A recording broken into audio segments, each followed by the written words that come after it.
পুরুষ এরকম না যে আল্লাহ সুবহানাহু ওয়া তাআলা তার মধ্যে যে শৌর্য বীর্য যে দুঃসাহসিকতা দিয়েছেন সেটাকে সে ছুঁড়ে ফেলে সে মেয়েদের মতো আঁচলে মুখ লুকিয়ে কাঁদবে। পুরুষত্ব এরকম না। আর বেটা তুমি যদি পুরুষ হও 4টা বিয়ে করো, মজমাস্তি করো বউয়ের সাথে, কবিতা লেখো বউয়ের সাথে, পারলে দায়িত্ব নাও, নিয়ে দেখাও তোমার পুরুষত্বের পরিচয় কতখানি। পারলে দিনের দায়িত্ব নাও, নিয়ে দেখাও তোমার পুরুষত্বের পরিচয় কতখানি। পারলে উম্মার দায়িত্ব নাও, খালিদ বিন ওয়ালিদ হও, আমরা তোমার ইমামতি মেনে নিব, দেখি তোমার পুরুষত্বের দায়িত্ব কতখানি। আর যদি না হয় তাহলে তোমার এই পুরুষত্বের প্যান পানি বন্ধ করো। ইতিহাস তোমাকে মনে রাখবে না, ইতিহাস মনে রাখবে খালিদ বিন ওয়ালিদকে, ইতিহাস মনে রাখবে জাফর ইবনে আবু তালিবকে, ইতিহাস মনে রাখবে আবু বকর উমরকে, যে উমর পারস্যের সামনে দাঁড়িয়ে চোখে চোখ রেখে কথা বলেছিলেন। ইতিহাস মনে রাখবে রিবি ইবনে আমরকে, যিনি রুস্তমের সামনে দাঁড়িয়ে বলেছিলেন যে রাসূলুল্লাহ সাল্লাল্লাহু আলাইহি সাল্লাম 3টে অপশন আমাদের সামনে দিয়েছেন, হয় ইসলাম কবুল করো, শান্তিতে থাকবা, রুস্তম বলতে পারবো না, তাহলে অপশন 2 তুমি আমাদেরকে জিজিয়া দিবা, আমাদের অধীন হয়ে যাবা। রুস্তম বলতে পারবো না, তো অপশন নাম্বার 3 তলোয়ার সমাধান করবে তোমার এবং আমার মধ্যে, হয় তুমি জীবিত থাকবা না আমি জীবিত থাকবো। দাপটশালী সভ্যতার সামনে দাঁড়িয়ে বলেছিলেন তলোয়ার তোমার এবং আমার মধ্যে সমাধান করবে। যদি এরকম না হয় তাহলে তোমরা অন্য কোনো পুরুষের উদাহরণ আমাদের কাছে এনো না। আমাদের কাছে হসিমিন পুরুষ না, অমুক তমুক পুরুষ না, আমাদের কাছে পুরুষ হচ্ছেন রাসূলুল্লাহ সাল্লাল্লাহু আলাইহি ওয়াসাল্লাম, আমাদের কাছে পুরুষ হচ্ছেন তার চাচাতো ভাই জাফর ইবনে আবি তালিব, আমাদের কাছে পুরুষ হচ্ছেন আব্দুল্লাহ ইবনে ওমর, আমাদের কাছে পুরুষ হচ্ছেন যায়েদ ইবনে দাসিনা রাদিয়াল্লাহু আনহুম, যারা মৃত্যুর মুখে হাসতে হাসতে নিজের জীবনকে দিয়ে যেতে পারেন শুধুমাত্র এক আল্লাহর জন্য, উম্মতের জন্য, দ্বীনের জন্য, এবং যারা নারীদের দায়িত্ব নিতে পারেন, যারা সমাজের দায়িত্ব নিতে পারেন, যারা অর্ধ পৃথিবীর বাদশাহ হয়ে ভিখারির মতো ফকিরের মতো জীবনযাপন করতে পারেন, আমরা এদেরকে পুরুষ মনে করি। আমরা তোমাদের আনা উদাহরণকে কখনোই পুরুষ মনে করি না। চলেন আর একটু সামনে যাই। বদরের ময়দানে যুদ্ধ হচ্ছেন।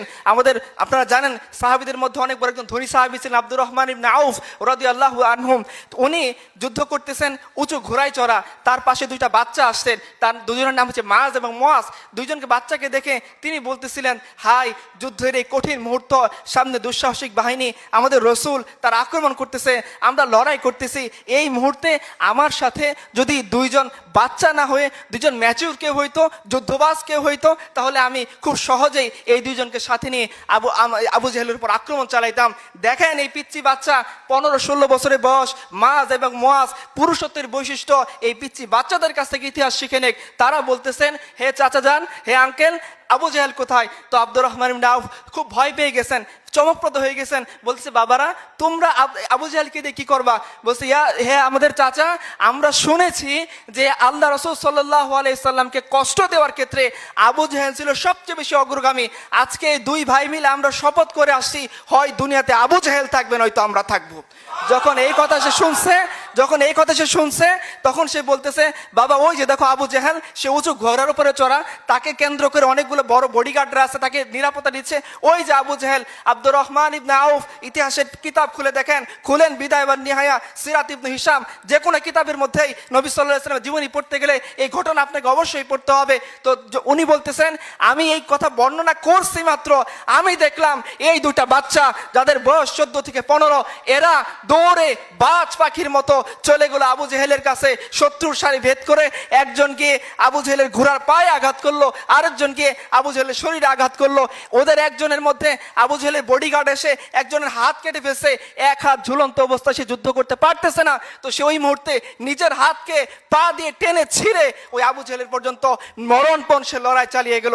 ইতিহাস দেখে নেক মুসলিম উম্মার ইতিহাস কেমন হয়, মুসলিম উম্মার পুরুষগুলা কেমন হয়, মুসলিম উম্মা তার সন্তানকে কিভাবে প্রতিপালন করে। মুসলিম উম্মার সন্তানটা এমন হয় না যে তার বাইক কিনতে না পারে তার বাবা মার শরীরে আগুন ধরায় দেয়। মুসলিম উম্মার সন্তানটা ঐশী হয় না যারা নিজেদের ড্রাগের টাকা জোগাড় করতে না পারে বন্ধু বান্ধব দিয়ে পিতামাতাকে খুন করে ফেলে। এরকম কোন সন্তান কুলাঙ্গার মুসলিম উম্মার কাছ থেকে জন্ম নেয় না।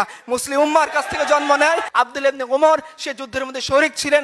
তিনি বলতেছেন যে আমি যখন জাফর ইবনে আবি তালেব রাদিয়াল্লাহু আনহু শহীদ হয়ে গেলেন, আমি তার কাছে গেলাম, গিয়ে তার আঘাত গণনা করলাম, আমি দেখলাম তার শরীরে 90টিরও বেশি আঘাত। আব্দুল্লাহ ইবনে ওমর বলতেছেন, আল্লাহর কসম একটা আঘাতও তার পিছন দিক থেকে ছিল না, সবগুলো আঘাত ছিল সামনের দিক থেকে। তিনি সমস্ত শত্রুর যে আক্রমণ ছিল পুরুষের মতো করে বুক পেতে তিনি সেটা গ্রহণ করতেছিলেন এবং দুশমনের দিকে এগিয়ে যাচ্ছিলেন। এভাবেই তিনি আল্লাহর দরবারে তিনি শাহাদাতের নজরানা পেশ করেছেন। এটাই হলো পুরুষত্বের পরিচয়। খালিদ ইবনে ওয়ালিদ মুসলিম উম্মার কাছ থেকে জন্ম নেয় এই সমস্ত বীর। আপনি চলে যান খালিদ ইবনে ওয়ালিদের কাছে, রোমানদের সাথে যুদ্ধ হচ্ছে, রোমানরা বলতেছে তোমরা তো আরবরা দুস্থ জাতি, অসহায় মানুষ, ক্ষুধার্ত, পোশাক নেই। তোমরা কি আমাদের কাছে পোশাকের জন্য যুদ্ধ করতে আসছো? যদি চাও তো ভালো ভালো ড্রেস বানাই দিব, সুন্দর সুন্দর জুব্বা, ওই যে লাক্সারিয়াস কালারফুল ড্রেস বানাই দিব, নিয়ে চলে যাবা। যদি চাও যে তোমরা টাকা পয়সার জন্য, তাহলে বলো সবাইকে 1000 দিরহাম করে হাদিয়া দিয়ে দিই, তোমরা টাকা পয়সা নিয়ে চলে যাও। যদি ঘোরা বা তোমাদের সফর সওয়ারির দরকার পড়ে, সেটাও আমাদেরকে বলো। আমাদের অনেক বড় বড় হস্তি বাহিনী আছে, আমাদের ওট আছে, ঘোড়সাওয়ার আছে, তোমাদেরকে ভাগাভাগি করে দিয়ে দেই। তখন এই ইতিহাসের শ্রেষ্ঠ সন্তান খালিদ ইবনে ওয়ালিদ রাদিয়াল্লাহু আনহু তিনি বলতেছিলেন, আরে বেটা, আমরা না তোমার কাছে টাকার জন্য আসছি, না অর্থের জন্য আসছি, না পোশাকের জন্য আসছি। যদি পোশাকের জন্য আসতাম তো তুমি কি আমাদের নবীদের সিরাত পড়নি? জাইশুল খাবাতের যুদ্ধে আমাদের নবীজি যখন আমাদেরকে বলেছেন শত্রু মোকাবেলার জন্য বেরিয়ে পড়তে হবে, আমাদের খালি পা ছিল, পায়ের মধ্যে জুতা ছিল না। ইতিহাস কি তুমি পড়ে দেখোনি? আমরা সেই যুদ্ধের মধ্যে রওনা দিয়েছি, শেষ মুহূর্তে পাতা খেয়েছি, তবুও আমরা নবীজির সঙ্গ ছাড়িনি। তুমি কি সেই যুদ্ধের কথা শোনোনি যে রাসূলুল্লাহ সাল্লাল্লাহু আলাইহি সাল্লাম আমাদেরকে ডাক দিয়েছিলেন? আমাদের পোশাক ছিল না, পায়ের মধ্যে জুতা ছিল না, আমরা খালি পায়ে রওনা দিয়েছি। ইতিহাস বলতেছে সেই খালি পায়ে রওনা দেওয়ার কারণে, মাইল পর মাইল সফর করার কারণে আমাদের পায়ের নখগুলা খুলে গেছে, তবুও আমরা বলিনি ইয়া রাসূলুল্লাহ আপনি চলে যান, এই সমস্ত যুদ্ধবাজি, এই সমস্ত জীবন মরণ লড়াই আমাদের দ্বারা হবে না। আমরা তেমন কথা বলিনি। আবু তালহা রাদিয়াল্লাহু আনহু তিনি রাসূলুল্লাহ সাল্লাল্লাহু আলাইহি সাল্লামের কাছে এসে বলতেছেন, ইয়া রাসূলুল্লাহ আপনি আমার পেটটা দেখেন, অনেকদিন থেকে ক্ষুধার্ত, পেটে খাবার নাই, আমি আপনার কাছে আসছি। ইয়া রাসূলুল্লাহ ক্ষুধার এই তীব্রতা আর তো সহ্য হচ্ছে না।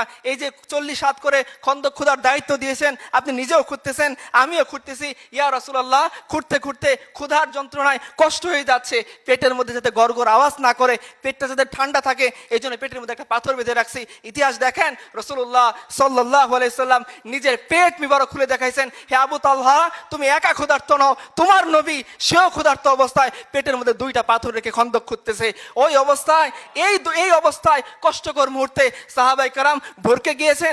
না, এরকম পুরুষের জন্ম মুসলিম উম্মাহ কখনো দেয় না। মুসলিম উম্মাহ জন্ম দেয় ইয়াহইয়া সিনরের মতো বীরদেরকে, যারা মৃত্যুর শেষ মুহূর্তে লাঠি দিয়ে হলেও প্রতিরোধ চালিয়ে যায়। এরকম বীর সন্তানদের জন্ম মুসলিম উম্মাহ দিয়ে যায়। দাও সাদ ইবনে মুআজ রাদিয়াল্লাহু আনহু, হোচিমিন ইসলামরা শুনে রাখো পুরুষত্বের বৈশিষ্ট্য কাকে বলে, পুরুষ কাকে বলে, পুরুষের হিস্টোরিক্যাল স্পিচ কেমন হতে পারে। নিয়ে নাও সিরাতের কিতাব থেকে উদাহরণ। তিনি বলতেছেন, ইয়া রাসূলুল্লাহ আপনি আমাদেরকে নিয়ে এগিয়ে চলেন, যদি বলেন যে সামনে বিশাল সমুদ্র আসবে, দরিয়া আসবে, ঝাঁপ দিতে হবে, আল্লাহর কসম করে বলতেছি ইয়া রাসূলুল্লাহ আপনার নির্দেশ পাওয়ার সাথে সাথে আমরা সেই সমুদ্রের মধ্যে ঝাঁপায়ে পড়বো। ইয়া রাসূলুল্লাহ শুধু সমুদ্র না, যদি সামনে বিশাল কোনো অগ্নিকুণ্ড থাকে আর আপনি যদি নির্দেশ দেন যে অগ্নিকুণ্ড পার হয়ে শত্রুর মোকাবেলা করতে হবে, ইয়া রাসূলুল্লাহ আমরা কথা দিচ্ছি যে আমরা আমাদের যে ওয়াদা বায়েত আকাবার দিন আপনার সাথে করেছিলাম যে আপনাকে আমৃত্যু আমরা সাপোর্ট দিয়ে যাব, আমরা ওইভাবে আপনাকে রক্ষা করব যেভাবে আমরা আমাদের পরিবার পরিজন, আমাদের বিবি বাচ্চাকে রক্ষা করে থাকি। ইয়া রাসূলুল্লাহ আমরা সেই ওয়াদার উপর এখনো ঐক্যবদ্ধ আছি, এখনো সেই ওয়াদা আমাদের স্মরণে আছে। আপনি যদি বলেন অগ্নিকুণ্ড, সেই অগ্নিকুণ্ডের মধ্যে ঝাঁপ দিয়ে ফেলবো। এবং ইয়া রাসূলুল্লাহ আপনি জানেন আমরা যোদ্ধা জাতি, আমরা পুরুষ জাতি, আমরা যুদ্ধ করে এই পর্যন্ত আসছি। এমন কোনো সময় হয় নাই যে জাহিলিয়াতের যুগের মধ্যে যুদ্ধ করা ছাড়া কেউ আমাদের এখান থেকে মদিনার কয়েকটা খেজুর নিয়ে যেতে পারছে। হয় আমরা তাদেরকে খেজুর দিয়ে মেহমানদারি করছি, নয়তো খেজুর আমাদের সাথে যুদ্ধ করে তাদের নিতে হয়েছে। ইয়া রাসূলুল্লাহ সে যুদ্ধবাজ প্রবণতা এখন আমাদের মধ্যে আছে। কালকে বদরের ময়দান কায়েম হওয়ার পরে আপনাকে সামনে রেখে আমরা এমনভাবে লড়াই করব, ইনশাআল্লাহ আমাদের লড়াই দেখে আপনার চোখ জোড়াবে। ইতিহাস দেখে নেন পুরুষত্বের কথাগুলা কেমন হতে পারে, পুরুষত্বের বৈশিষ্ট্য কেমন হতে পারে। পুরুষ এমন না যে যুদ্ধ থেকে পিছন থেকে পিছ ফেরে চলে যাবে। পুরুষ এমন না যে নিজের কাছ থেকে পুরুষত্বের পোশাক খুলে ফেলে মেয়েদের জামা পরার জন্য প্যান্ট প্যানা নিয়ে আন্দোলন শুরু করবে। পুরুষ এরকম না যে আল্লাহ সুবহানাহু ওয়া তাআলা তার মধ্যে যে শৌর্য বীর্য যে দুঃসাহসিকতা দিয়েছেন সেটাকে সে ছুঁড়ে ফেলে সে মেয়েদের মতো আঁচলে মুখ লুকিয়ে কাঁদবে। পুরুষত্ব এরকম না।